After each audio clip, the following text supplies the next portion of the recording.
যত যুবক নষ্ট হয়েছে এর পেছনে 90% বেশি নষ্ট মেয়েরা আজকে দায়ী হয়েছে। এবং যত যুবক দিনের পথে ফিরে এসেছে তার স্ত্রীকে পাওয়ার মাধ্যমে, এখানেও 100-তে 100 একজন দিনদার মেয়ের হাত আছে, ঠিক কিনা বল? একজন মেয়ে যেমন একজন যুবকের জীবনকে নষ্ট করতে পারে, exactly to the same way একজন মেয়ে চাইলে তার ভালোবাসা, মমতা, স্ত্রী হিসেবে তার সমস্ত মহাব্বত দিয়ে তার স্বামীর জীবনকে সে পরিবর্তন করতে পারে, ঠিক কিনা? I have talked with many young people যারা নেশায় আসক্ত ছিল, গাঁজা খেত, মদ খেত, একটা সময় বিড়ি ছাড়া থাকতেই পারতো না। আমাকে মেসেজ দেয়, আমার ফেসবুকের একটা পেজ আছে আবরারুল হক আসিফ নামে, আপনার সার্চ করলে পাবেন। প্রায় সময় আমাকে অনেক যুবক মেসেজ দেয়। তো রিসেন্টলি আমি একটা মেসেজ পড়লাম যুবকের, যে হুজুর আমি বিয়ের আগে সবচেয়ে জঘন্যতম ছেলে ছিলাম, এমন কোনো অন্যায় নেই যে অন্যায়টা আমি করি নাই। নেশা, pornography, blue film, I was addicted about it. আমি খুবই আসক্ত ছিলাম, বাট আল্লাহ আমাকে কপাল দিয়েছে ভালো, নেককার দিনদার একজন স্ত্রী পেয়েছি। তাকে পাওয়ার পরে আমার সমস্ত বাজে নেশা দূর হয়ে গিয়েছে। সুবহানাল্লাহ পড়লেন না আপনারা? তাহলে একজন মেয়ে যুবকের জীবন যেমন নষ্ট করতে পারে, একজন মেয়ে যুবকের জীবন তেমন ঠিকও করতে পারে, ঠিক কিনা বলেন? আচ্ছা, আমার প্রিয় নবীজির কথাই যদি আমি বলি, আমার প্রিয় নবীজির জীবনের প্রথম স্ত্রী যিনি এসেছেন তার নাম হচ্ছে খাদিজা। খাদিজা আসার পরে আমার নবীর জীবন কি অসুন্দর হয়েছে না সুন্দর হয়েছে? তবে বিয়ে করতে হবে খাদিজার মতো মেয়েকে। আটা সুন্দরী বিয়ে করলে তোমার এপার ওপার সব তামা তামা তামা তামা তামা তামা হয়ে যায়।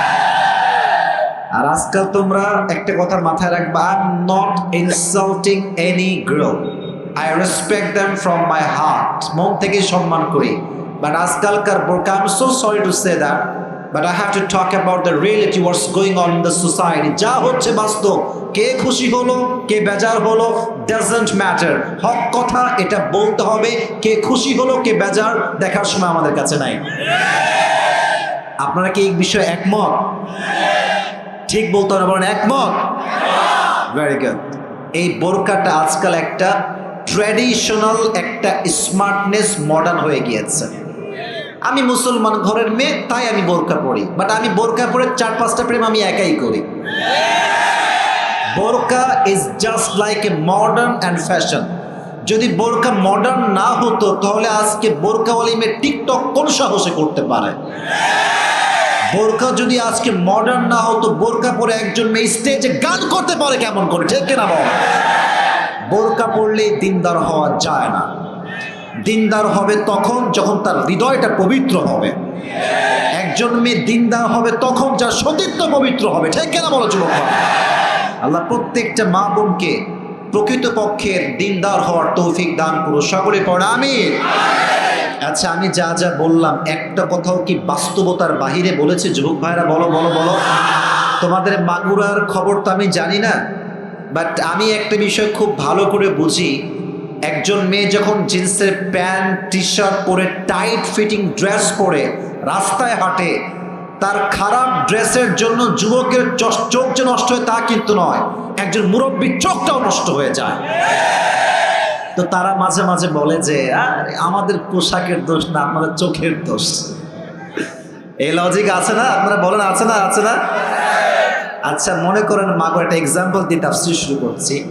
মাগুরার বিশ্ব রোডে আমি আমার কার নিয়ে যাচ্ছি, আমার কার আছে, স্পিড হচ্ছে 100। বলেন তো কত? গাড়ি কি আস্তে না জোরে? জোরে। হঠাৎ করে আমি দেখলাম যে আমার গ্লাসের সামনে দিয়ে, রাস্তার মাঝখান দিয়ে একজন মেয়ে হাঁটছে, জিন্সের প্যান্ট এবং টি শার্ট পরা। কিন্তু আমি ভাবলাম কি রে, দেখলেই তো চোখের দোষ হয়ে যাবে, আমি আজকে দেখবই না। গাড়ি কিন্তু আছে 100-তে। এখন আপনি সামনের দিকে না তাকাইলে নিচের দিকে এমনি ধরে আছেন, আপনার চোখ নিচের দিকে। আপনি কি যাবেন না মরবেন? কথা কন, যাবেন না মরবেন? আপনি মরবেন। আপনি একা মরবেন না, সামনে যা আছে ওরে মরবেন আপনি। তো বন্ধের কথা, এই লজিক মানতে গেলে আমাদের জীবন দেওয়া ছাড়া কোনো গতি আমাদের কাছে নাই। তবে একটা কথা বলতে হবে মেয়েদেরকে, একদম লজিক দিয়ে, দলিল দিয়ে, রেফারেন্স দিয়ে। এই দেশে যত মেয়ে ধর্ষিতা হয়েছে তার 95 বেশি জিন্সের প্যান্ট এবং টি শার্ট ওয়ালি তারা ছিল।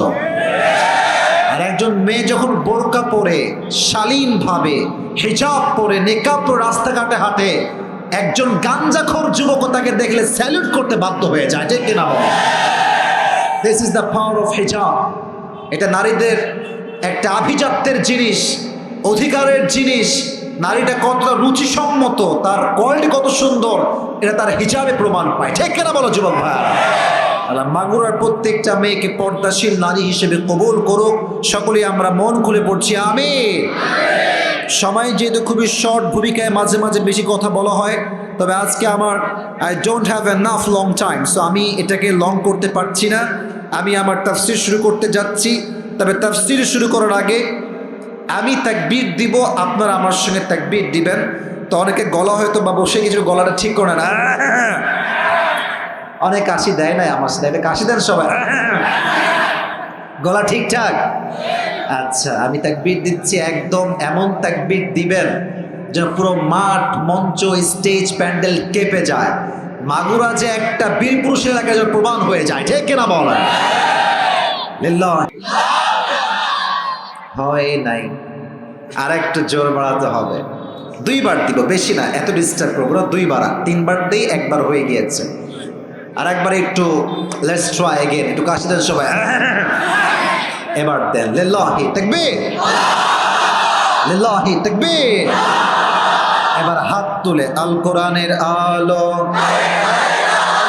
আল হাদিসের আলো,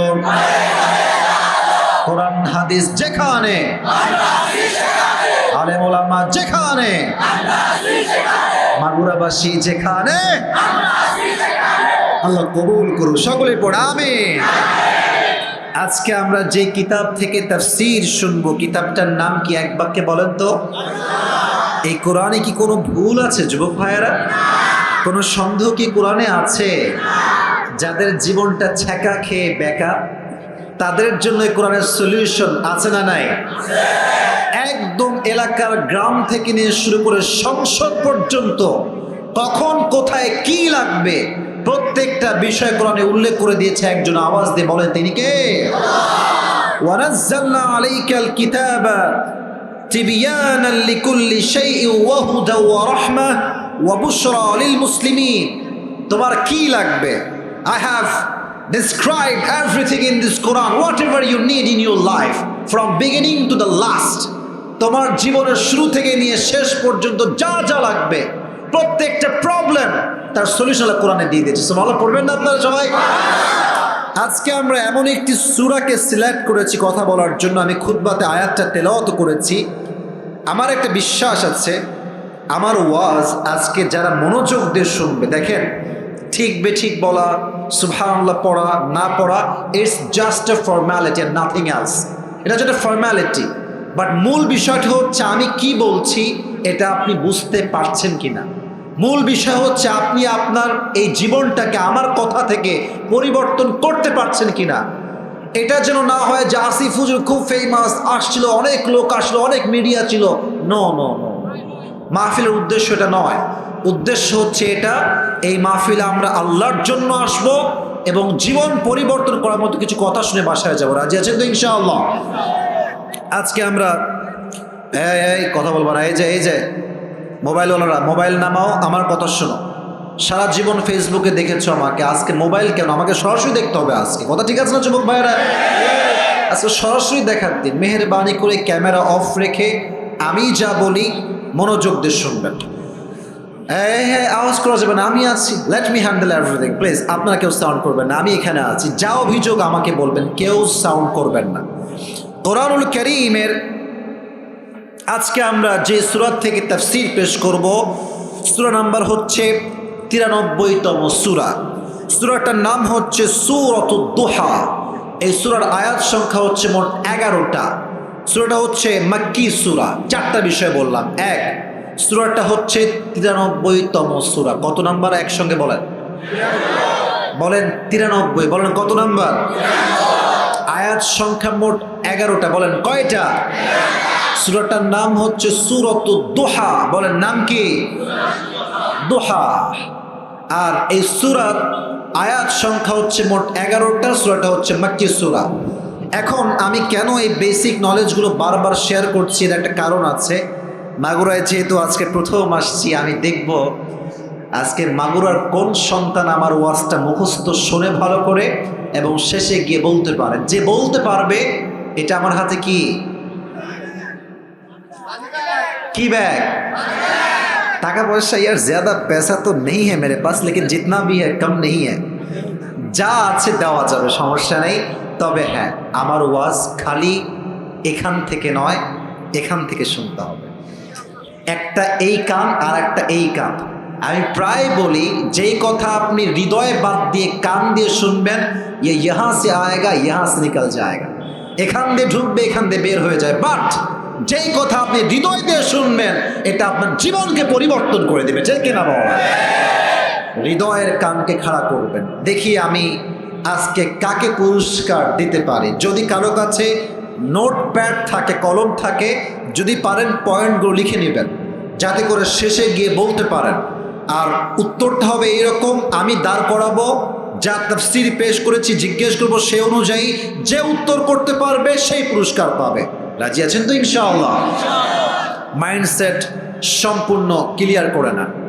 সূরাটার নাম কি? এক বাক্যে বলেন সবাই। শুনি নাই তো, বামের ভাইয়া দাঁড়ান। তোমরা কথা বলো কেন যুবক ভাইয়ারা? কথা বলতে হবে, ভয় নাই, কোনো ভয় নাই। আসিফ হুজুর মানে খালি ভালোবাসা, ভয়ের কোনো কারণ নাই, ঠিক না? এবার আমি জিজ্ঞেস করি, সূরাটার নাম কি? দুহা। এই সূরার সেন্ট্রাল থিম বা সাবজেক্ট ম্যাটার, মূল আলোচ্য বিষয় হচ্ছে you can't be frustrated, never lose hope and never be frustrated. এই সূরার মূল কথাটাই হচ্ছে, জীবনে যা ঘটে যাক, আমি বলবো একটা কথা, যদি আল্লাহ আমার সঙ্গে থাকে, দুনিয়ার কেউ আমাকে ঠেকায় রাখতে পারবে না, ঠিক কিনা বল? আচ্ছা, আমাদের জীবনে অনেকের অনেক গুনাহ আছে না নাই? এই মাগুরার এই শালিকার জমিনে এমন কোনো যুবক, এমন কোনো মুরব্বী, এমন কোনো মা, এমন কোনো বোন কি আছে যার জীবনে গুনাহ নাই? এরকম কেউ কি আছে? বলেন বলেন। সবারই গুনাহ আছে। নো ওয়ান ইজ হিয়ার যার জীবনে কোনো গুনাহ নাই, সবার জীবনে আছে। We have done many sins in our lives. অনেক গুনাহ আমরা করেছি। আল্লাহ তাআলা বলছেন, যত গুনাই তুমি করো না কেন, কুল ইয়া ইবাদিয়াল্লাযীনা আসরাফু আলা আনফুসিহিম লা তাকনাতু মির রাহমাতিল্লাহ। জিনা করেছো, লা তাকনাতু মির রাহমাতিল্লাহ, হতাশ হয়ে যেও না। সুদ খেয়েছো, লা তাকনাতু মির রাহমাতিল্লাহ, হতাশ হয়ে যেও না। ইন্নাল্লাহা ইয়াগফিরুয যুনুবা জামিআ। যত অন্যায় করো না কেন, যখন দুটো হাত তুলে আল্লাহকে বলবো, আল্লাহ আমি অনেক গুনাহ করেছি, তোমার চোখের পানি নাকের ডগায় আসার আগেই আল্লাহ তোমার জীবনের সমস্ত গুনাহ খাতাকে মাফ করে দেবেন। সুবহানাল্লাহ। এত আস্তে বললেন, সবাই জোরে বলেন সুবহানাল্লাহ। আচ্ছা, আমরা যত অন্যায় প্রকাশ্যে কিংবা গোপনে করেছি, এটা কেউ না জানলেও জানে একজন, আওয়াজ দিয়ে বলেন তো তিনি কে? পৃথিবী না জানুক আমি তো জানি, আমি কি পাপ করেছি হায়। আমার পাপের করলে বিচার, বাঁচার আমার নাই উপায়। দয়াময় প্রভু মাফ করো আমায়, মাফ করো আমায়। পড় আমিন। So whatever you have done in your life doesn't matter. It's not a big issue. Allah is the most merciful, the most gracious, the most kindful. তার মতো দয়াময় মায়াময় প্রভু দ্বিতীয়টা আর কেউ হতে পারে না। সুবহানাল্লাহ পড়েন সবাই আপনারা। এই সূরার সেন্ট্রাল থিম বা সাবজেক্ট ম্যাটার হচ্ছে never lose hope and never be frustrated. আর আমি তোমাদের, বিশেষ করে ইয়াং পিপল, তোমাদেরকে অ্যাড্রেস করে একটা বাক্য আমি এই মেসেজে বলতে চাই। একটা কথা মাথায় রাখবা, তোমার বয়স হয়তো 18, 19, 20, 21, 22, 23। এখানে খতিব সাহেব বসে আছেন, পাশে চেয়ারম্যান সাহেব, পাশে আমার সভাপতি সাহেব, আশেপাশে মান্যগণ্য ব্যক্তিরা বসে আছে। জীবনে যেই মেয়ে তোমাকে যত ঠকাক না কেন, কাউকে পরোয়া করার টাইম তোমার কাছে থাকবে না। কথা আসতে ঠিক বললে কেন তোমরা যুবক ভাইয়েরা? হুজুর আমাকে আমার ছাইড়া গেছে, আমি আর বাঁচব না, গলায় ফাঁসি নেব না। কিসের গলায় ফাঁসি? একটা গেছিল কি হয়েছে, আর 10টা বেটার অপশন তোমার কাছে আছে, ঠিক কিনা? সব দেখার টাইম নেই আমাদের কাছে। আর যে আমাকে আজকে আমার অবস্থান দেখে ছেড়ে যাবে, ও আমাকে ভালোবাসে, আমার অবস্থানকে ভালোবেসেছে। আর যে আমাকে আজকে দুঃসময়ে হাত ছেড়েছে, এটা প্রমাণ সে কখনোই আমার যোগ্য ছিল না। আরে যে আমারে ভালোবাসে সে তো আমার খারাপ অবস্থায়ও ভালোবাসবে, ভালো অবস্থাতেও সে আমাকে ভালোবাসবে। অতএব যে ছেড়ে গিয়েছে ওরে নিয়ে ভাবার কোনো টাইম তোমার কাছে নাই। তোমার কথা হবে একটা, আগে কথা শুনো, তোমার কথা হবে একটা, আমি আমার জীবনে এত বেশি উন্নয়ন করব, যারা আমাকে অবহেলার একদিন করেছে তারা আমার সঙ্গে দেখা করার জন্য পাগল হয়ে যাবে, ঠিক কিনা বল? Never lose hope and never be frustrated. আয়াতের সেন্ট্রাল মেসেজটাই হচ্ছে এরকম, হতাশ হওয়া যাবে না। অতএব যে গেছে, I don't have time to think about them. ভাবার কোনো টাইম নাই। আমি আল্লাহর বান্দা, আমি আল্লাহর জমিনে আল্লাহর কাজ করব, আমার যা লাগবে আল্লাহ আমাকে দিবে, ঠিক কিনা বলো? হতাশ সবার। এবার আসো, এই কোরআনটা নাজিল হয়েছে কার উপরে সবাই বলুন দেখি? মুহাম্মাদুর রাসূলুল্লাহ সাল্লাল্লাহু। दुरूद शरीफ पे সকলে পড়লেন না? এদিকে আওয়াজ হবে না। जो भी बात करना है इशारे से बात करो, जबान से बात करना नहीं है। হাত দিয়ে ভাই বসেন, এই ভাই বসেন, এই ক্যামেরা নামাও। এটা পরিবেশ না। মেহেরবানি করে আর কেউ জবান দিয়ে কথা বলবেন না, ইঙ্গিতে কাজ করবেন না। তাকবীর দেন, লিল্লাহি তাকবীর। নবীজির কাছে কোরআনটা নাজিল হয়েছে। তো যখন কোরআনটা নাজিল হওয়া শুরু করে, কন্টিনিউয়াসলি নাজিল হচ্ছিল হচ্ছিল হচ্ছিল, সাডেনলি কোরআনটা নাজিল হয় না, ওহি আর নাজিল হয় না। The prophet was so depressed about it. নবীজির টেনশন, কিরে ওহি নাজিল হয় না কেন? কোনো রেওয়ায়েতে আসছে 1 সপ্তাহ, কোথাও আসছে 10 দিন, কোথাও আসছে 12 দিন, কোথাও আসছে 1 মাস, ওহি আর নাজিল হয় না। কাফেররা সুযোগ পেয়ে গেছে, বলছে এই মুহাম্মদ, তোর আল্লাহ মনে হয় তোরে ভুলে গেছে, তাই আয়াত নাজিল করার। নাউজুবিল্লাহ পড়বেন না আপনারা সবাই? The prophet has started to miss the revelation. নবীজি ওহিকে মিস করতে আরম্ভ করলেন। এদিকে কাফেররা বলতে করলো, মুহাম্মদের রব মুহাম্মদ রে ভুলে গেছে, আয়াত নাজিল করে না কেন? নবীজি টেনশন, আর আয়াত নাজিল হয় না কেন? আল্লাহ কি সত্যি আমার উপরে নারাজ হয়ে গেল? আমি কোনো ভুল কাজ করে ফেললাম নাকি? আমি কি কোনো মিস্টেক করে ফেলেছি? একদিন আল্লাহ তাআলা আয়াত নাজিল করলেন। কোন আয়াত? সূরা দুহাকে নাজিল করলেন নবীকে সান্ত্বনা দেওয়ার জন্য। সুবহানাল্লাহ, নাই আপনাদের সবার? আল্লাহ তাআলা বললেন, ওয়াদ-দুহা ওয়াল-লাইলি ইযা সাজা। ইয়া রাসূলুল্লাহ, ইয়া নবিয়াল্লাহ, হে আল্লাহ রাসূল, আলোর শপথ আর রাতের শপথ। রাত যখন হয় নিঝুম আর নিস্তব্ধ, আল্লাহ আলোর দ্বারা ওহির আগমন বোঝালেন। এই তাফসীর বুঝবেন, ওহি বুঝালেন আলো দ্বারা, আর রাত দ্বারা বোঝালেন ওহির আগমন না হওয়া, ওহির অনুপস্থিতি।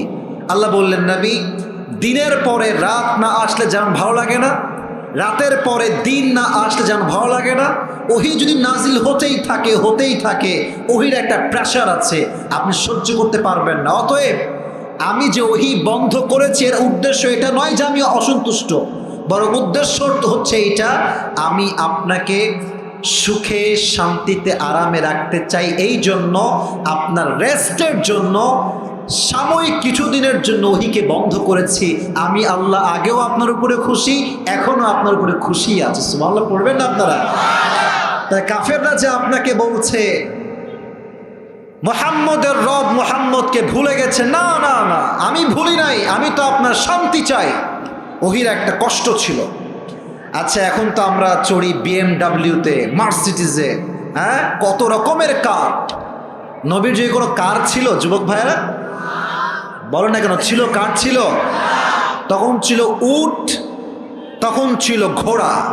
বলেন সবাই, তখন ছিল উট, তখন ছিল। একটা হাদিস শোনাই, ওহির ভার কত বেশি। নবী যখন উটে থাকতেন, উটের পিঠে যদি ওহি নাজিল হতো আসমান থেকে জিবরাইলের মাধ্যমে, ওহির প্রেসারে, ওহির চাপে উটের পাটা মরুভূমির বালুতে নিচের দিকে দেবে যেত। সুবহানাল্লাহ পড়বেন না আপনারা? ওহির চাপ কত বেশি। নবীজির একজন সাহাবী সে বলেছে একবার নবীজি আমার কোলে শুয়েছিল, রানের উপরে, হাঁটুর উপরে, রানে। হঠাৎ করে ওহী নাজিল হওয়া শুরু হলো। ওহী এতটা চাপ, নবীজি থর থর থর থর করে কাঁপছেন। আর ওহির তাপে আমার মনে হচ্ছে ওহির যে ভাব, আমার রানের গোস্তগুলো টুকরো টুকরো হয়ে যাবে। আল্লাহু আকবার। ওহির একটা কষ্ট আছে। আল্লাহ বলছে, নবী ওই কষ্টটা আমি সহ্য করতে পারি না, আপনার কষ্ট হয় আমি দেখতে পারি না। তা আপনার শান্তির জন্য মা ওয়াদ্দাআকা রাব্বুকা ওয়া মা ক্বালা, আমি আপনাকে ভুলি নাই, আপনার শান্তির জন্য আমি ওহিকে বন্ধ করেছি। সুবহানাল্লাহ বলবেন না আপনারা? আচ্ছা, এখানে যারা আছেন, I think maximum people we belong middle class family. আমরা বেশিরভাগ মধ্যবিত্ত পরিবারের সন্তান। কথা কি ভুল না ঠিক? এই বেশিরভাগ যারা আছেন, আমি সহ, আমিও একদমই মধ্যবিত্ত পরিবারের সন্তান। আমার বাবা একজন মাদ্রাসার প্রিন্সিপাল, তিনি একজন মসজিদের খতিব। So we belong middle class family. অনেকে বলে, হুজুর আমার বন্ধুর আইফোন 15 প্রো ম্যাক্স, আমার কাছে স্যামফোনিও নাই। আমার বন্ধু R15 চালায়, আমার কাছে সাইকেল নাই। এই অভিযোগ মাঝে মাঝে অনেকে করে কি করে না? এই বামের ভাইরা কথাই করে কি করে না? Maximum people they have this complain, I have nothing, আমার কাছে কিছু নাই হুজুর, আমার বন্ধুর কাছে অনেক কিছু আছে। বড়লোক ঘরের সন্তান। ছোট্ট একটা হাদিস বলি, যারা মধ্যবিত্ত পরিবারের সন্তান, গরিব ঘরের মেয়ে, গরিব ঘরের ছেলে, কিয়ামতের দিন তারা গরিবরা বড়লোকের চাইতে 500 বছর আগে জান্নাতে প্রবেশ করবে। এত আস্তে সুবহানাল্লাহ আপনারা পড়লেন, জোরে সোরে সুবহানাল্লাহ পড়লেন আপনারা। এই হাদিসের দুই একটা অভিমত বা মতভেদ থাকলে থাকতেও পারে। আর একটা হাদিস বলছি, there is no doubt in it, কোনো সন্দেহ নাই।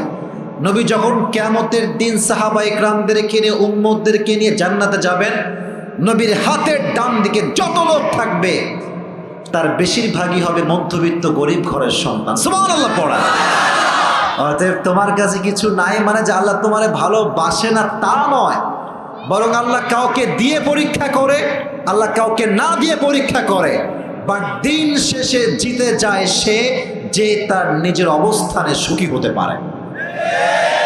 মুরব্বীরা, যুবক ভাইরা, কথা কি বুঝতে কোনো সমস্যা হচ্ছে আপনাদের?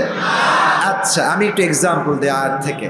আমি একজন ইসলামিক স্কলার, আর একজন হচ্ছে ওয়ার্ল্ডের বিশ্বসেরা প্লেয়ার। সে এক জায়গায় কাজ করছে, আমি এক জায়গায় কাজ করছি। আমার কাছে যা আছে তার কাছে তা নাই, তার কাছে যা আছে আমার কাছে তা নাই। আমি যদি আমাকে কম্পেয়ার করি, আরে তারা তো কত বিদেশ যাচ্ছে, অমুক জায়গায় ট্যুর করছে, আমি তো পারছি না, আমি তো দেশে আটকে আছি, আমি কখনো সুখী হতে পারবো না। কথা ঠিক আছে আমার কথা? কিন্তু আমি যদি ভাবি যে আল্লাহু আকবার, আমি তো কোরআনের হাফেজ হয়েছি, আমাকে আল্লাহ ইসলামের জ্ঞান দিয়েছে, আমাকে লাখ নয় কোটি মানুষ ভালোবাসে, আমার জন্য হাজার হাজার যুবকরা পাগল, আমি যদি এগুলো নিয়ে ভাবি, দেখবেন আমার দুঃখ যা ছিল হাজার হাজার গুণ দুঃখ আমার কমে যাবে। ঠিক না বলার যুবক ভাই? So think about whatever you have, don't think about whatever you don't have. যা নাই তা নিয়ে ভাববেন না, কি আছে তা নিয়ে ভাববেন, আপনার দুঃখ কষ্ট হালকা হয়ে যাবে। সুবহানাল্লাহ পড়েন সবাই। মা ওয়াদ্দাআকা রাব্বুকা ওয়া মা ক্বালা, নবী আল্লাহ আপনাকে বলে নাই। এবার আল্লাহ তাআলা বলছেন, ওয়ালা সাউফা ইউতিকা রাব্বুকা ফাতারদা। ও নবী, কাফেররা আপনাকে কষ্ট দেয়, আঘাত করে, আপনাকে গালি দেয়, আপনার ব্যক্তিত্বে আঘাত করে, বাট আমি আল্লাহ রাব্বুল আলামিন ওয়াদা করছি, আমি আল্লাহ আপনাকে এমন এমন নিয়ামত দান করব, আপনার জীবনে আর কোনো কষ্টই থাকবে না। সুবহানাল্লাহ পড়েন সবাই। ওয়ালা সাউফা ইউতিকা রাব্বুকা ফাতারদা। Indeed and verily your Lord will give you something that will definitely make yourself happy. আল্লাহ আপনাকে এমন কিছু দিবে, আপনার জীবন আর অভিযোগ বলতে কিছুই থাকবে না। কি দিবে ভালো করে বুঝবেন। এক নাম্বার ব্যাখ্যা, এই পৃথিবীতে যত সাহাবায়ে কেরাম এসেছেন, সবচেয়ে বীর বাহাদুর খলিফা নাম কি বলতে পারবেন? মাশাআল্লাহ, রাইট আনসার। আমি আবার বলি, সবচেয়ে মহানায়ক বীর পুরুষ সাহাবী নাম কি বলেন সবাই? ওমর ফারুক রাদিয়াল্লাহু তাআলা আনহু। নবী যখন দাওয়াতের কাজ শুরু করলেন, দাওয়াতের কাজের অগ্রগতি নাই, কারে নিয়ে আসা যায় ইসলামের ভিতরে উনি চিন্তা করছেন। এবার তিনি হাত তুলেন তাহাজ্জুদের জায়নামাজে, উনি দোয়া করে বলেন আল্লাহুম্মা আইজ্জাল ইসলাম বিহাব্বি আহাব্বি হাযাইনির রাজুলাইন। হে আল্লাহ, তোমার কাছে দুইজন ব্যক্তির নাম বলবো, এক হচ্ছে ওমর ইবনুল খাত্তাব, আর এক হচ্ছে আবু জেহল ইবনে হিশাম। তোমার যাকে রাইট মনে হয়, পারফেক্ট মনে হয়, তাকে তুমি মুসলমান বানায় দিয়ে গোটা বিশ্বের দ্বার প্রান্তে ইসলামের পতাকে উড্ডীন করে দাও। সুবহানাল্লাহ পড়লেন আপনারা সবাই? আল্লাহ তাআলা বললেন, নবী আপনার দোয়া আমি ওমরের জন্য কবুল করেছি। তারপরের দিন সকালবেলা সবাই আপনার হাদিস জানেন, ওমরে ফারুক তরবারি নিয়ে দৌড় দিয়ে আসছে নবীজির দিকে তলোয়ার নিয়ে। হামজা ইবনে আব্দুল মুত্তালিব বলছে, এই মোহাম্মদ পালাও, এখান থেকে পালিয়ে যাও, তোমার জন্য হত্যা করতে ওমরে ফারুক দৌড়ে আসছে। নবীজি বলছে, খবরদার, আমি ডান বাম হব না। আমার বিশ্বাস ওমর আমাকে হত্যা করবার জন্য আসছে না, বরং আমি যে তাহাজ্জুদের দোয়া করেছিলাম আল্লাহ আমার দোয়াটা কবুল করতে চলেছে। সুবহানাল্লাহ পড়েন সবাই। ওমরে ফারুক আসলেন, নবীজির সামনে তরবারিকে ফেলাই দিলেন, আর তিনি সঙ্গে সঙ্গে কালেমা পাঠ করে মুসলমান হয়ে গেলেন। সুবহানাল্লাহ। নবীজি খুশি হয়ে গেলেন। আর একটা ছোট্ট খুশির কথা আপনাদের সবাইকে বলি। বাবু বাবু বাবু বাবু বাবু বসে পড়ো, বাবু ডিস্টার্ব করো না। কোনো শ্রোতা যেন ডিস্টার্ব না হয়, এটা খেয়াল রাখবেন। বেজে গেছে প্রায় 5:30, সময় মনে হয় 10 মিনিটেরও বেশি আমার কাছে আর নাই। আজান দিলে আমাদেরকে নামাজ পড়তে হবে। 2 নাম্বার কথা, নবীজিকে আল্লাহ তাআলা কেমন করে খুশি করেছেন। কেবলা হঠাৎ করে চেঞ্জ হয়ে গেল, আগের যে কেবলা ছিল এটা চেঞ্জ। নবীর মনে অনেক কষ্ট, আল্লাহ কেবলা চেঞ্জ হয়ে গেল, আমার বাপদা যে কেবলার দিকে নামাজ পড়েছে সেই কেবলা এখন আর নাই। নবীর মনটা খারাপ। নবীজি নামাজে পড়ে হাত তুলে আর আসমানের দিকে তাকায়, আল্লাহ কেবলা কবে চেঞ্জ হবে। একদিন নবীজি মসজিদে নববীতে বসে আছেন, আল্লাহ আয়াত নাজিল করলেন, ফালানুওয়াল্লিয়ান্নাকা কিবলাতান তারদাহা। ও নবী, আপনি তো অনেক কষ্টে আছেন আপনার আগের কেবলার জন্য। আপনার আগের কেবলা যা ছিল আমি আল্লাহ এটাকে আবার ফিরাই দিলাম। সুবহানাল্লাহ পড়েন সবাই আপনারা। ওয়ালা সাউফা ইউতিকা রাব্বুকা ফাতারদা। টেনশন করবা না, তোমাকে আল্লাহ এমন কিছু দিবে তোমার দুঃখ কষ্ট আর কিছুই থাকবে না। এবার আসেন এই 4টা আয়াতের মূল কথা বলি। 1, আলোর শপথ, রাতের শপথ। আলোর শপথ দিয়ে ওহির আগমন, রাতের শপথ দিয়ে ওহির অনাগমন। ওয়াল্লাইলি ইযা সাজা মা ওয়াদ্দাআকা রাব্বুকা ওয়া মা ক্বালা। নবী আপনাকে সবাই ভুলতে পারে, বাট আপনাকে ভুলবে না একজন রব। আওয়াজ দিয়ে বলেন তো, তিনি কে? আল্লাহর নামে এত আসতে বললেন, স্বয়ং আমাদের রব কে? আল্লাহ আমার রব, এই রবি আমার সব। বলেন না সবাই, আল্লাহ আমার রব, এই রবি আমার সব। দমে দমে তনু মনে তারি অনুভব। ঠিক কিনা বলেন জীবন ভাই? তোমার দুনিয়াতে আমি যেদিকে তাকাই, অথই নিয়ামতে ডুবে আছি সবাই। পাক পাখালির কণ্ঠে শুনি তাসবিহ করো রব, তাসবিহ করো রব। এবার সবাই আমার সঙ্গে একবার পড়েন তো, আল্লাহ আমার রব, দমে দমে তনু মনে তারি অনুভব। রবকে আল্লাহ তাআলা হচ্ছেন আমাদের রব। এবার আল্লাহ তাআলা বলছেন, আলাম ইয়াজিদকা ইয়াতীমান ফাআওয়া। এর আগে একটা আয়াত আমি পড়ি না, এটা হচ্ছে ওয়ালাল আখিরাতু খায়রুল লাকা মিনাল উলা। The life of hereafter is much more better than this world. আখিরাতের জীবন পরকালের জীবনের চাইতে অধিক বেশি উত্তম। আচ্ছা বলেন তো, পরকালের জীবনটা বেশি লম্বা না দুনিয়ার জীবনটা বেশি লম্বা? ফামা ইয়ারাউনাহা লাম ইয়ালবাসু ইল্লা আশিয়াতান আও দুহাহা।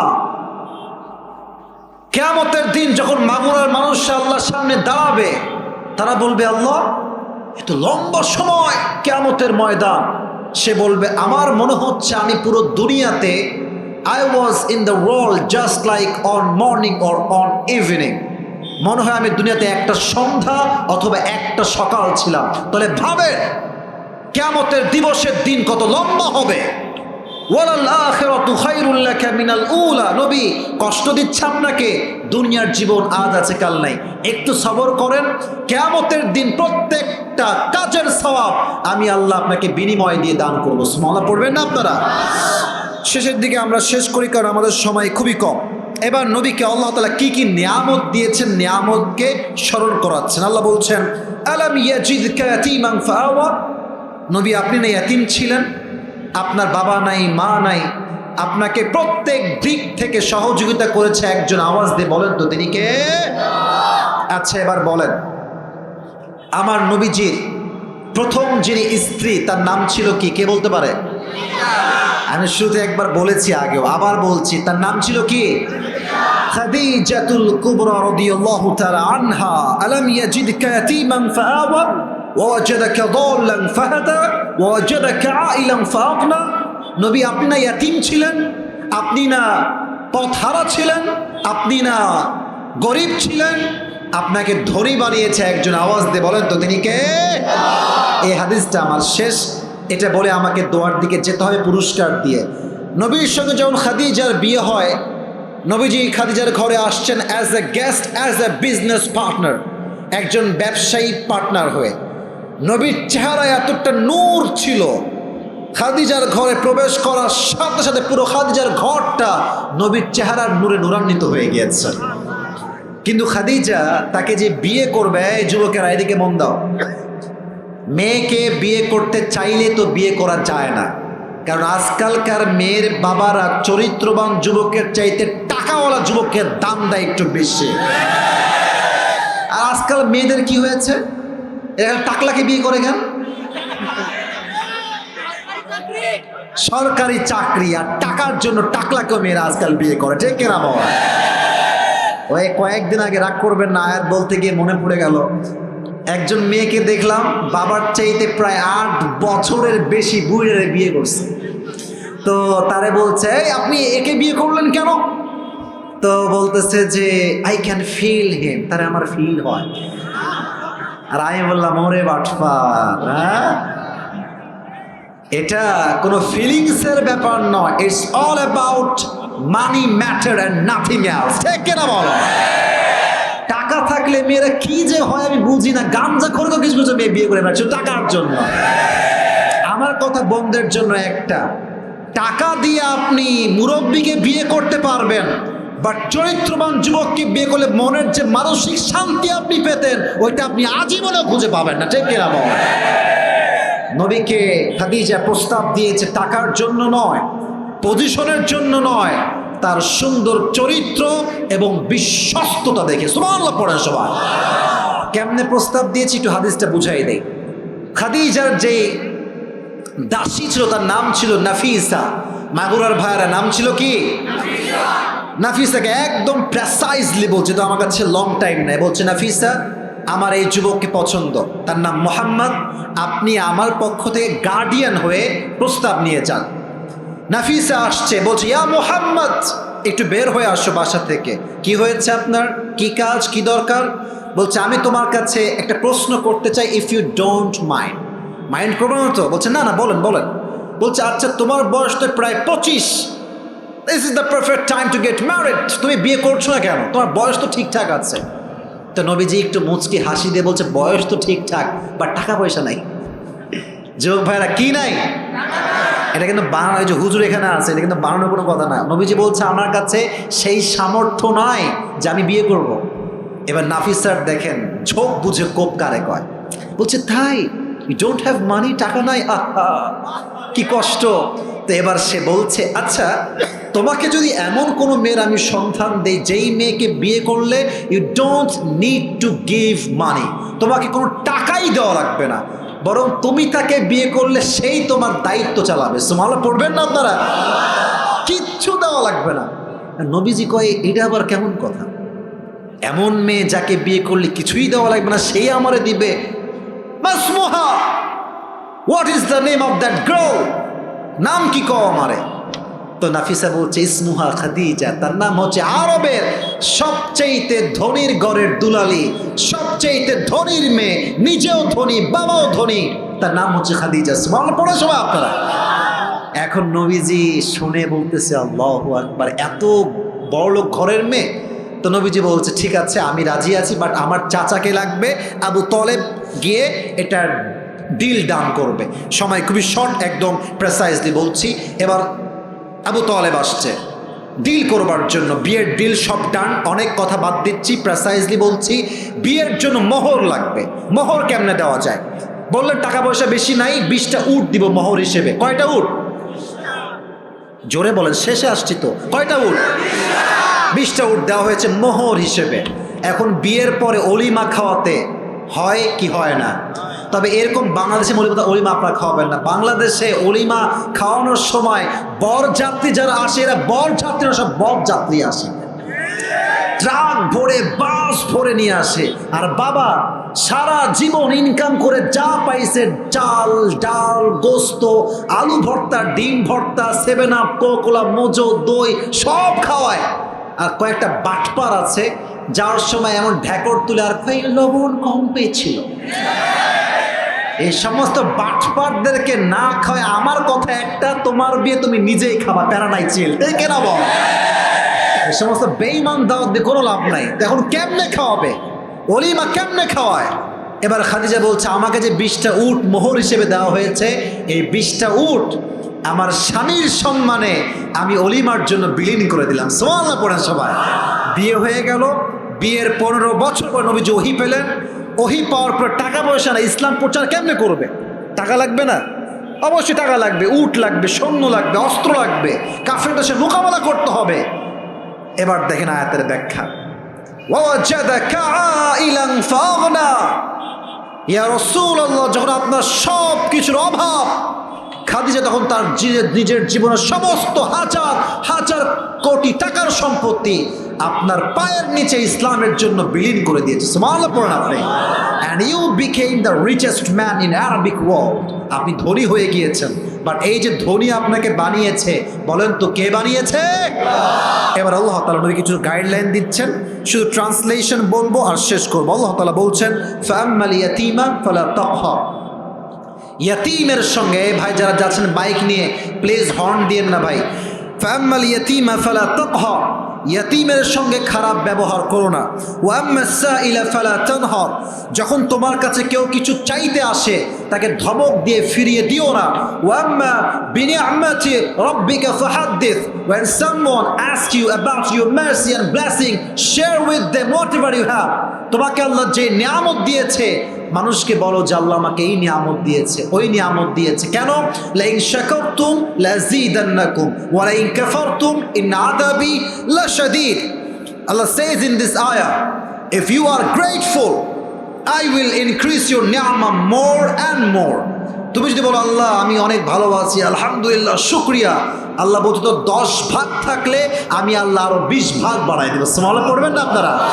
আর তুই যদি বলিস যে না, I don't have anything, I don't have bike, R15, luxurious home, luxurious কার, কিচ্ছু নাই, ইন আযাবি লাশাদীদ, keep it in your mind, my punishment is the hard punishment in this world and the next one. যে নাশুকর হবে, যে শুকরিয়া আদায় করবে, তাকে দুনিয়া এবং পরকাল উভয় জগতে শাস্তি দিবে। একজন আওয়াজ দিয়ে বলেন তো তিনি কে? তবে এই কয়টা পরামর্শ, ইয়াতীমের সাথে খারাপ ব্যবহার করা যাবে না।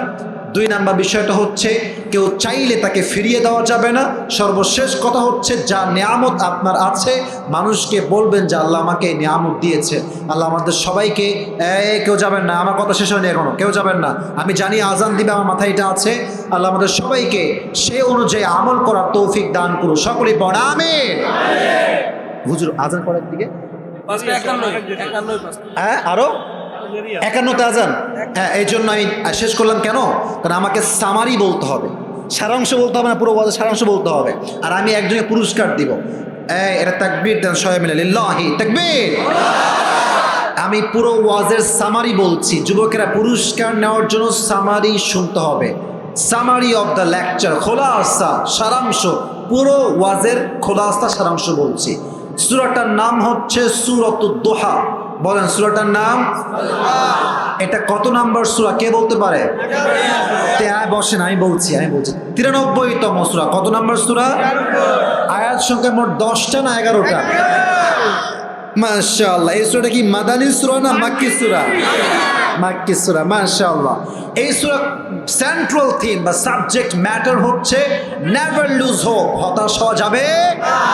নবীজি কেন হতাশ একটু ছিলেন? কারণ ওহীটা নাজিল হওয়া বন্ধ ছিল। আল্লাহ যে ওহী নাজিল বন্ধ করেছেন এই জন্য কি বন্ধ করেছেন যে নবীর অসন্তুষ্ট ছিলেন? না না, সন্তুষ্টই ছিলেন, বাট উদ্দেশ্য আমি আপনাকে একটু শান্তি দেখতে চাই, রেস্টে রাখতে চাই। ওহী চাপটা আপনি সহ্য করতে পারেন না, আপনার উপরে আমি সন্তুষ্ট আছি, জাস্ট আপনার রেস্টের জন্য সাময়িক আমি ওহীকে বন্ধ করেছি, আপনি হতাশ হবেন না। সুবহানাল্লাহ বললেন না আপনারা সবাই? এটা হচ্ছে এই সূরার শানে নুজুল, প্রেক্ষাপট এবং মূল কথা।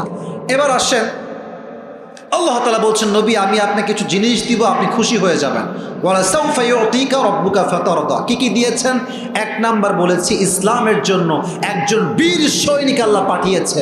নাম কি বীর সৈনিকের? মাশাআল্লাহ। দুই নাম্বার নিয়ামত, কেবলা চেঞ্জ হয়ে গিয়েছিল, এই কেবলাকে আবার নতুন করে আগে যা ছিল এটাকে পরিবর্তন করে দিয়েছে একজন। আওয়াজ দিয়ে বলেন তো তিনি কে? আর একটা ছোট্ট কথা, সব আয়াত বলবো না, সহজ হয়, সহজ জন্য কিছু আয়াত বাদ দিচ্ছি। আর একটা মেসেজ, নবীজি ইয়াতিম ছিলেন, আল্লাহ তাকে লালন পালন করেছেন। নবীজি গরিব ছিলেন, তাকে ধনী বানিয়েছে একজন, তিনি কে? ধনী যে বানিয়েছেন কোন মহিলার মাধ্যমে, কোন মেয়ের মাধ্যমে? এদিকে কয় না, কোন মেয়ের নাম বলো, নাম কি? খাদিজাতুল কুবরা রাদিয়াল্লাহু তাআলা আনহা। কেমন ধনী? সে তার সমস্ত হাজার কোটি টাকার সম্পত্তি আবার নবীর পায়ের সামনে ইসলামের জন্য দান করে দিয়েছে। সুবহানাল্লাহ পড়ুন সবাই। এটা ছিল নবীজির জীবনের একটা বড় নিয়ামত। সর্বশেষ বলেছিলাম তিনটা মেসেজ। ইয়াতিমের সঙ্গে খারাপ ব্যবহার করা যাবে না। দুই নাম্বার, কেউ চাইতে আসলে এই যাও যাও যাও কিচ্ছু নাই এটা বলা যাবে না, থাকলে দেন অথবা ভালো ব্যবহার করেন। সর্বশেষ আম্মা বিনিআমাতি রাব্বিকা ফাহাদ্দিস। আল্লাহ আপনাকে যা নিয়ামত দিয়েছে এই নিয়ামতগুলো শুকরিয়া তান মানুষকে বলবেন যেন আল্লাহ আরো নিয়ামত বাড়ায় দেয়। রাজি আছেন তো ইনশাআল্লাহ? ইনশাআল্লাহ। আমি বলি উত্তরটা কেমনে দিবেন জানেন? আমি একজনকে দাঁড় করাবো, আপনাকে কিচ্ছু বলতে হবে না, আমি প্রশ্ন করব সহজ করার জন্য, আপনার নলেজে থাকলে উত্তর দিবেন, উত্তর দিলে পুরস্কার। কে আছে পারবে হাত তোলেন। স্টেজ থেকেও হবে। এখানে কয়েকজন হাত তুলেছে। চেয়ারম্যান সাহেব আপনি বলেন যে আমি কাকে সুযোগ দিব, আপনি সিলেক্ট করে দেন আমাকে। অনেকে হাত তুলেছে, আমি কাউকে বলবো আপনার। আচ্ছা তাহলে হুজুর, হুজুর আপনি প্লিজ আমাকে হেল্প মি প্লিজ, কাকে দিব আপনি বলেন। অনেকে আছে, আপনি বলেন। আমি কিছু, আমি চুপ, আমি চুপ, আপনি বলেন একজনকে প্লিজ, কোনো সমস্যা নেই, আপনি বলেন। হ্যাঁ আসো আসো আসো, সাদা জামা। আমি বলি সুযোগ হবে, আসো দৌড় দাও দৌড় দাও, এ তো হুজুর হুজুর লাগে, আসো পারবা তুমি ইনশাআল্লাহ। সবাই একটা মারহাবা বলবেন না আপনারা সবাই? কে পুরস্কার পাচ্ছে that's not a big issue, সে পারছে কিনা এটা হচ্ছে মাগুরার সুনামের উপর ডিপেন্ড করছে, ঠিক কিনা বলেন যে বল ভাই? ওয়ালাইকুম আসসালাম। হ্যান্ড মাইক হুজুর, হ্যান্ড মাইক থেকে দেন, খুবই দ্রুত খুবই দ্রুত। আমি কয়েকটা সংক্ষেপে প্রশ্ন করবো, এদিকে কেউ ডান বাম যাবেন না। ওকে, এই মাইকের সাউন্ডটা দেন, এই সবাই সালাম দেন, সালাম দেন সবাইকে। আসসালামু আলাইকুম ওয়া রাহমাতুল্লাহি ওয়া বারাকাতুহু। ওয়া আলাইকুম আসসালাম। ভাই আজকে যে সূরার তাফসীর পেশ করেছি সূরাটার নাম কি? সূরাতুদ দুহা। মাশাআল্লাহ বলবেন না সবাই? ও উত্তর দিলে হয় মাশাআল্লাহ পড়বেন, না হয় মারহাবা বলবেন, কারণ ওকে অ্যাপ্রিশিয়েট করতে পারলেই মাগুরার সুনামটা আজকে বেঁচে যাবে, ঠিক কিনা বলেন? সূরাটা কত নম্বর সূরা? কোরআনুল কারীমের 93 নম্বর সূরা। মারহাবা বলেন। এই সূরার আয়াত সংখ্যা মোট কয়টা? 11টি। মারহাবা বলেন। আচ্ছা, আয়াত সংখ্যা হচ্ছে মোট 11টা। এটা কি মাদানী সূরা না মাক্কি সূরা? সূরাটি মাক্কি। মাক্কি সূরা। মারহাবা বলেন আপনারা। বলো এই সূরার মূল মেসেজটা কি? মূল সেন্ট্রাল থিম, মূল কথাটা কি? হ্যাঁ কে বলেন? টাকা তুমি দিবা নাকি? ওই খবরদার, আপনি বলেন মূল মেসেজটা কি? হতাশ না হওয়া। মারহাবা বলেন আপনারা সবাই। আচ্ছা দেখো, খুবই সহজ। নবীর উপর যে ওহী নাজিল হওয়া বন্ধ হয়েছিল, আল্লাহ কি অসন্তুষ্ট ছিল না সন্তুষ্ট? কি ব্যাপারটা বলো দেখি একটু। সন্তুষ্ট থেকেই সাল্লাল্লাহু আলাইহি ওয়াসাল্লাম শান্তির উদ্দেশ্যে মারহাবা। আচ্ছা আরো সহজ প্রশ্ন, নবীজিকে আল্লাহ তাআলা বললেন নবী আপনাকে এমন কিছু দিব আপনি খুশি হয়ে যাবেন, কি দিয়েছে একটা বল। ওয়ালা সাউফা ইউতিকা রাব্বুকা ফাতারদা। হ্যাঁ, নবী সাল্লাল্লাহু আলাইহি ওয়াসাল্লামের জন্য ইসলামের শক্তিকে বৃদ্ধি করার জন্য হযরত ওমর ফারুক রাদিয়াল্লাহু তাআলা আনহুকে ইসলামের জন্য কবুল করেছেন। মারহাবা বলেন সবাই। টাকা লস, আহা এবার তুমি বলো নবী যে ওয়াজাদাকা আইলাম ফাগনা, নবী আপনি গরিব ছিলেন, আপনাকে আমি ধনী বানিয়েছি। কিভাবে ধনী বানাইছে বলো দেখি? নবী করিম সাল্লাল্লাহু আলাইহি ওয়াসাল্লাম দরিদ্র থাকতেন, সে বিবাহ বন্ধনে আবদ্ধ হতে সচ্ছল ছিলেন না। হ্যাঁ, তখন হলো মেয়েটার নাম বলো। রাদিয়াল্লাহু তাআলা আনহা হ্যাঁ, দাসী নবী করিম সাল্লাল্লাহু আলাইহি ওয়াসাল্লামকে এসে বিবাহের প্রস্তাব দিলেন, বিয়ে হলো। যখন তিনি ওহী পেলেন 40 বছর বয়সে এসে, তখন কি ঘটেছে একটু বলো দেখি? 40 বছর যখন ওহী পেল, টাকা পয়সা কম, অভাব, তখন খাদিজা কি বললেন? সহজ তো এটা। উনি তার সমস্ত সম্পত্তি আছে, থামো, উনি ওনার সমস্ত সম্পত্তি কাকে দিয়েছেন? ইসলামকে দিয়েছেন। মারহাবা বলেন সবাই, খুব ভালো। এবার দেখো শেষে কয়েকটা নবীকে আল্লাহ উপদেশ দিয়েছেন। একটা উপদেশ বলো, একটা বললে তুমি পাস। তিনটা আছে, একটা বলো। এতিমের সম্মান করো। মারহাবা বলেন সবাই। তুমি আজকে লস করাই ছাড়লো আমাকে। আচ্ছা ঠিক আছে, বেশি টাকা পয়সা নাই, তবে দেওয়া যাবে, সমস্যা নেই। মাশাআল্লাহ, তোমার নাম কি? হাফেজ মোহাম্মদ আবু সাঈদ। আবু সাঈদ, মাশাআল্লাহ। রাখো, মাইক রাখো, মাইক রাখো। আবু সাঈদের জন্য এটা আমার পুরস্কার ভাই। টাকা, ওয়ালাইকুম আসসালাম, টাকা কম হোক অথবা বেশি হোক, লেকিন মোহাব্বত তো হামেশা দিল সে হোতা है मेरे यार, ঠিক কিনা বল? যা দিয়েছি এই যে এখান থেকে দিয়েছি, দোস্ত টাকা যে 500 টাকা কম হয়ে গেল, না না না, যা দিয়েছি পুরস্কার, পুরস্কার, এটা নিয়ে কোনো অভিযোগ করা যাবে না। আমি ওর জন্য দোয়া করে লোকে নেক হায়াত দান করবো না। আমি বসে বসে বসে বসো, কেউ যাবেন না, দোয়া কি হবে না আমাদের? দোয়া তো হবে, তো বসে পড়েন, বসে পড়েন। হুজুর কারো নাম থাকলে বলেন, অথবা আমি দোয়া করে দিই নাকি? না না না, আমাদের সময় হয়ে গেছে তো, আমাদের আর আপনাদের উজু করতে হবে। আপনারা জানেন আমাদের কবির ভাই গতবার আমাদের মাহফিল ছিল, আমাদের কবির ভাই গেলে আমাদের এখানে আমাদের একটা ছোট ভাই জোরালি মারা গেছে। Sit down, sit down, sit down. Please take your own seat. Have a seat, please. আমার রিকোয়েস্ট রাখো, sit down, please. আস্তাগফিরুল্লাহ, আস্তাগফিরুল্লাহ। আলহামদুলিল্লাহি রাব্বিল আলামিন, والصلاة والسلام على سيد الأنبياء والمرسلين وعلى آله وأصحابه أجمعين. আল্লাহ রাব্বুল আলামিন সন্ধ্যার আগ মুহূর্তে তোমার সেই দরবারে হাত তুলেছিলাম মাগুরা শালিকার জমিন থেকে। আল্লাহ, শত শত যুবক ভাইয়েরা, হাজার হাজার যুবক ভাইয়েরা আমার সঙ্গে হাত তুলেছে। আল্লাহ, এই মাহফিলের সভাপতি আমার ডান পাশে চেয়ারম্যান সাহেব, খতিব সাহেব আমার সঙ্গে হাত তুলেছে। আল্লাহ, মেহেরবানি করে যারাই আমরা তোমার শাহী দরবারে হাত তুলেছি, আমাদের জীবনের সমস্ত গুনাহ খাতাকে তুমি মাফ করে দাও। আল্লাহ, আল্লাহ রাব্বুল আলামিন দয়া করে মেহেরবানি করে যারা মাঝখান থেকে আল্লাহ যুবক ভাইয়েরা, প্রত্যেকটা যুবক ভাইয়েরা কষ্ট করেছে, আল্লাহ মেহেরবানি করে সকলের কষ্টকে তুমি তোমার নাজাতের ওয়াসিলা হিসেবে, জান্নাতে যাওয়ার ওয়াসিলা হিসেবে কবুল এবং মঞ্জুর করে নাও। আল্লাহ, আল্লাহ রাব্বুল আলামিন অনেকের জন্য দোয়া চাওয়া হয়েছে, মফিজ ভাইয়ের জন্য দোয়া চাওয়া হয়েছে। আল্লাহ, জোহরালির জন্য দোয়া চাওয়া, বা বেঁচে আছে উনি, মারা গেছে। আল্লাহ রাব্বুল আলামিন কবরকে তুমি জান্নাতের টুকরা হিসেবে কবুল এবং মঞ্জুর করে নাও। আল্লাহ, আল্লাহ রাব্বুল আলামিন দয়া করে মেহেরবানি করে আমার সঙ্গে আমার সম্মানিত মা এবং বোনরা হাত তুলেছে। আল্লাহ, মেহেরবানি করে প্রত্যেকটা মা বোনকে তুমি ফাতেমার চরিত্রবান হওয়ার তৌফিক দান করে দাও। আল্লাহ, আল্লাহ রাব্বুল আলামিন দয়া করে মেহেরবানি করে আমার যে কলিজার টুকরা যুবক ভাইরা এত কষ্ট করে প্রোগ্রামটা আয়োজন করেছে, প্রত্যেকটা যুবককে তুমি ইসলামের জন্য কবুল এবং মঞ্জুর করে নাও। আল্লাহ, আল্লাহ রাব্বুল আলামিন দয়া করে মেহেরবানি করে এই মাহফিলের সভাপতি সাহেবকে তুমি নেক হায়াত দান করে দাও। আল্লাহ, চেয়ারম্যান সাহেবকে তুমি ইসলামের জন্য কবুল এবং মঞ্জুর করে নাও। আল্লাহ, যারা এই মাহফিলে দান করেছে, সহযোগিতা করেছে, আল্লাহ আগামী বছর আরো সুন্দর প্রোগ্রাম করতে পারে, আল্লাহ সেই তৌফিক তুমি কমিটি বৃন্দকে দান করে দাও। আল্লাহ, আমাদের সবাইকে তুমি 5 ওয়াক্ত নামাজি বান্দা হিসেবে কবুল এবং মঞ্জুর করে নাও। আল্লাহ, রব্বানা তাকাব্বাল মিন্না ইন্নাকা আনতাস সামিউল আলিম ওয়া তুব আলাইনা ইন্নাকা আনতাত তাওয়াবুর রহিম। সুবহান রাব্বিকা রাব্বিল ইজ্জাতি আম্মা ইয়াসিফুন ওয়া সালামুন আলাল মুরসালিন ওয়ালহামদুলিল্লাহি রাব্বিল আলামিন। আসসালামু আলাইকুম ওয়া রাহমাতুল্লাহ।